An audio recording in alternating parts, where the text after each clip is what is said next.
லைஃப்ல ஒரு மறக்க முடியாத ஒரு மூமெண்ட் இது. என் டாக்டர் அவந்திகா. இதுல என்னன்னா அவங்க என்ன விட அவங்க குஷி தான் ரொம்ப எமோஷன். இது வந்து பர்சனல் விஷயம், நான் எங்கேயுமே சொல்லாத விஷயம் சொல்லணும்.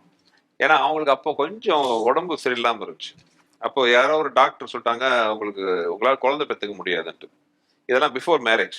உங்களால குழந்தை பெற்றுக்க முடியாது அப்படின்ட்டாங்க. இந்த விஷயத்தை கேள்விப்பட்டு என்கிட்ட ஒரே அழுக. இல்ல நீங்க வேற யாராச்சும் கல்யாணம் பண்ணிக்கோங்க. இதெல்லாம் கல்யாணத்துக்கு முன்னாடி. நீங்க வேற யாராச்சும் கல்யாணம் பண்ணிங்க. எனக்கு வந்து ஐ கான்ட் பேர் அ சைல்டு அப்படிங்கிற மாதிரி ரொம்ப அழுதாங்க. அப்போ நாங்க அந்த சமயத்துல வந்து எங்க மைண்ட்ல வந்து ஃபிக்ஸ் ஆன ஒரு விஷயம், நமக்கு குழந்தை பிறக்க போறது இல்லை அப்படின்ட்டு. பட் ஆண்டவன் வேற ஐடியா வச்சிருந்தாரு. So we are blessed with not one two angels. So அது வந்து அவங்க முகத்துல அந்த சந்தோஷம் தெரியும். ஆப்ரேஷன் தட்டு வந்தவன எடுத்த ஸ்டில் இது. அவங்க அப்பதான் மயக்கம் தெரிஞ்சு முடிச்சாங்க, குழந்தைய கொண்டு வந்து காமிச்சாங்க.